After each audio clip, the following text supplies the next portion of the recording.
कल हम लोग समाप्त कर दिए थे बहुविकल्पीय प्रश्न। अभी चैप्टर फर्स्ट चल रहा है, वास्तविक संख्याएं, जिसमें अति लघु उत्तरीय आज शुरू करना है। देखिए, दिया है क्वेश्चन नंबर 1, दिखाइए कि 4 पे n बिलोंग n। इसका मतलब हुआ कि n नंबर है। इसका मतलब हुआ नंबर 1 2 3 4 कुछ भी रखा जाए इस n के जगह पे, तो कोई भी संख्या कभी भी अंक शून्य पर समाप्त नहीं होगी। शून्य पर समाप्त नहीं होगी का मतलब यह है, देखिए 4 पे 1 रखिए तो 4 आएगा। अभाज्य गुणनखंड इसका क्या आएगा? केवल 2। 4 का 4 2 2 2 1 2 ही आया। 4 पे 2 रखिए, 4 4 जा 16। 16 का भी अभाज्य गुणनखंड करेंगे तो 2 2 ही आएगा। इस प्रकार 2 पे 4 पे आप कुछ भी पावर रखते जाएं, उसका अभाज्य गुणनखंड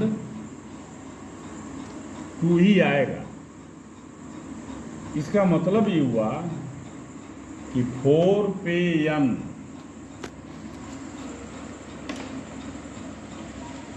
4 पे n इज इक्वल टू 2 पे 2 2 पे 2 पावर n।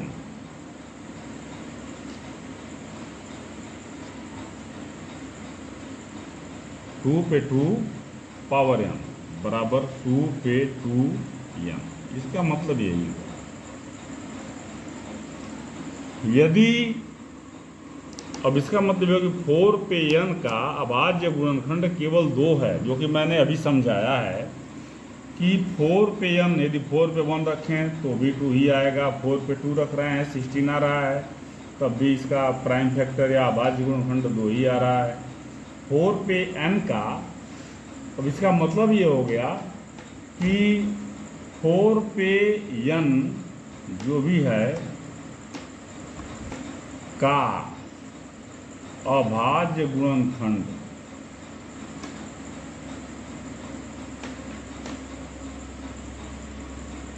केवल 2 है। यदि 0 पर समाप्त होता, यदि कह रहा है 0 पर समाप्त नहीं होता, तो अब हम कह रहे हैं कि यदि 0 पे समाप्त होता, पे कुछ भी लिखा जाता तो इसका वैल्यू लास्ट में 0 आता। कुछ भी आए लास्ट में 0 आना चाहिए, तभी ये 5 से डिवाइड होगा। इसलिए कि 5 से कोई भी संख्या तभी विभाजित तो होती है जब इकाई के स्थान पर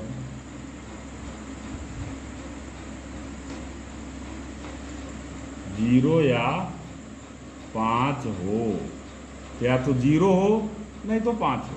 लेकिन यहाँ हमने क्या देखा कि 4 पे n जो भी आ रहा है वो केवल अभाज्य गुणनखंड 2। तो इसका मतलब यह है कि 5 4 पे n का गुणनखंड नहीं है। इसलिए 5 4 पे n का कोई भी गुणनखंड नहीं है।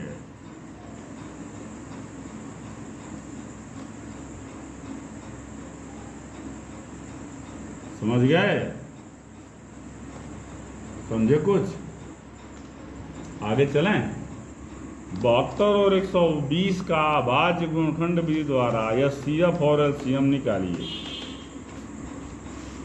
इसको आप निकाल सकते हैं 72 और 120 LCM के लिए क्या कर रहा है? अभाज्य गुणनखंड विधि द्वारा। तो इसका अभाज्य गुणनखंड करिए।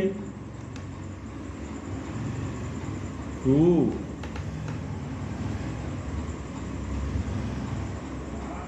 36 2 18 2 9 3 3 3 1 ये आ गया। अब इसका करिए 120 का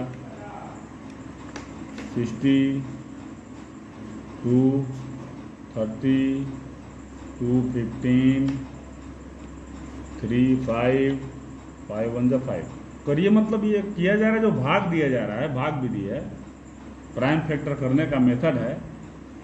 अब इतना तो सबको पता होगा कि कोई भी संख्या इकाई के स्थान पे 0 रहे तो वह 2 से कटता है, 4 रहे तो भी 2 से कटता है, 6 रहे तभी 2 से कटता है, 8 रहे तभी 2 से कटता है, और 0 रहे तभी 2 से कटता है। यदि किसी संख्या का योग, अब यहाँ देखिए 5 और 1 6 आ गया, 3 के टेबल में आ रहा है तो 3 से कटेगा। ये हो गया। अब इसको एक बार लिख लीजिए, 2 मल्टीप्लाई 2 मल्टीप्लाई 2 मल्टीप्लाई 3 मल्टीप्लाई 3 120 का लिख लीजिए, 2 multiply 2 multiply 2 multiply 3 multiply 5। Line खींच दीजिए, HCF निकालिए पहले, जो दोनों में कॉमन हो। ये कॉमन है 2, ये भी 2 कॉमन है 2, ये भी 2 कॉमन है 2, ये 3 कॉमन है 3, बाकी कॉमन नहीं है। 2 दूना 4 दूना 8 3 के 24। अब LCM 2 किसमें सबसे ज्यादा है? इसमें भी 3 है, इसमें भी 3 है, 3 ही उतारेंगे। अब 3 किसमें सबसे ज्यादा है? इसमें। ये 3 गायब, बच क्या गया? 5। बस गुणा करिए, 2 दूना 4 दूना 8 3 के 24, यहाँ 72 25, 5 दूना 10, 5 7 35 1 36, 307। 26 और 91 का भाज्य गुणनखंड भी द्वारा HCF और LCM निकालिए। ऐसे ही निकाल लेंगे, इसमें कोई आपको प्रॉब्लम होना नहीं चाहिए। अब आप देखें, क्वेश्चन नंबर 4 है, सिद्ध कीजिए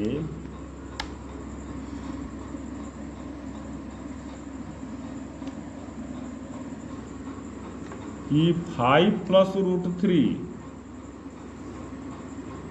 एक अपरिमेय संख्या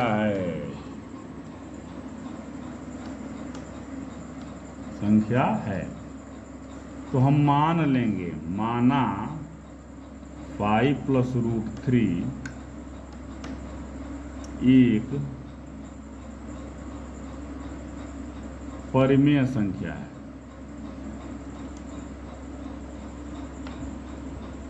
जहां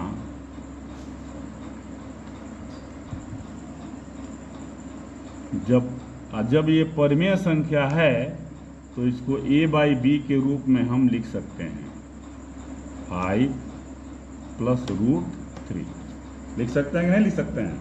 yes. इसलिए कि a/b के रूप में लिखा जाए या p/q के रूप में लिखा जाए, q ≠ 0, और a और b का मौसम निकाला जाए। 1 सहभाज्य संख्या है।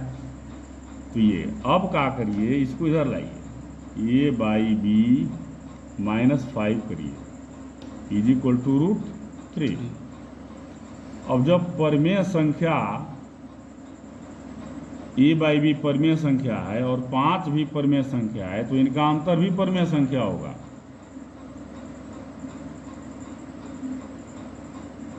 जब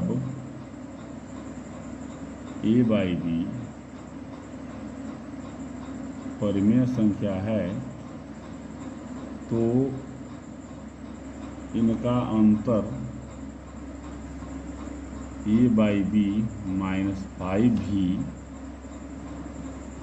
एक परिमेय संख्या होगा। Is that clear? ये समझ में आया? अच्छा, लेकिन √3 क्या है?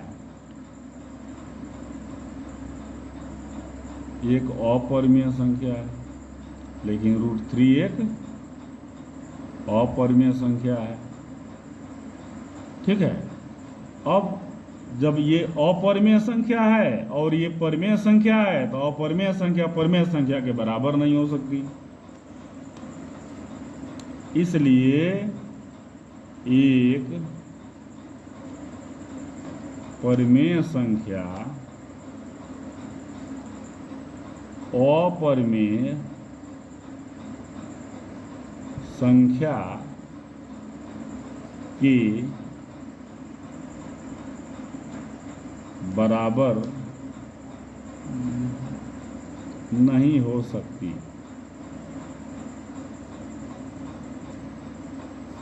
तो हमारा मानना कि 5 + √3 एक परिमेय संख्या है गलत है। और जब ये गलत हो गया कि अपरिमेय संख्या है तो कौन सी संख्या है? अपरिमेय संख्या।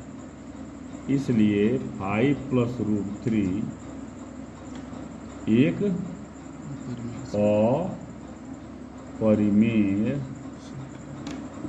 संख्या है। समझ में आ गया? एक बार फिर समझ लीजिए। 5 + √3 एक अपरिमेय संख्या सिद्ध करना है। हमने मान लिया 5 + √3 एक परिमेय संख्या है, तो a/b भी एक परिमेय संख्या है। तो इसको परिमेय संख्या के रूप में लिखा जा सकता है। मतलब 5 + √3 को a/b के रूप में या p/q के रूप में लिखा जा सकता है। अब लिखा गया तो अब इसको इधर लाएंगे। a - b में से 5 घटाइए। 5 भी परिमेय संख्या है, प्रत्येक पूर्णांक परिमेय संख्या होता है। तो जब ये परिमेय संख्या है और ये एक अपरिमेय संख्या है तो दोनों बराबर कैसे हुआ? इसका मतलब है कि भाई एक परिमेय संख्या अपरिमेय संख्या के बराबर नहीं हो सकती। तो अब हमारा मानना जो 5 + √3 है वो गलत है कि ये परिमेय संख्या है। तो जब गलत है तो फिर सही क्या है कि 5 + √3 एक अपरिमेय संख्या है। वही हमने यहाँ लिखा है, आप समझेंगे अच्छी तरह से। Is that clear?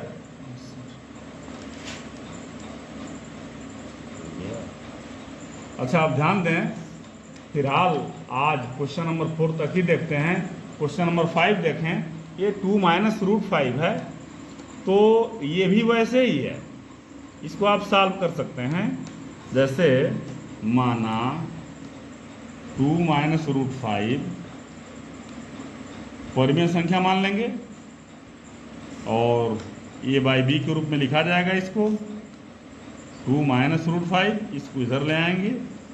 a - b और -2 = -√5। अब ये परिमेय संख्या का डिफरेंस भी परिमेय संख्या होगा और ये अपरिमेय संख्या है। परिमेय संख्या अपरिमेय संख्या के बराबर नहीं हो सकती। तो ये हमारा मानना कि ये 2 - √5 परिमेय संख्या है, ये गलत है। जब ये मानना गलत है तो सही क्या है? 2 - √5 एक अपरिमेय संख्या है। ये हो गया। अब ये 6 थोड़ा सा अलग है। इस 6 क्वेश्चन पर चर्चा करेंगे कल। तब तक के लिए धन्यवाद।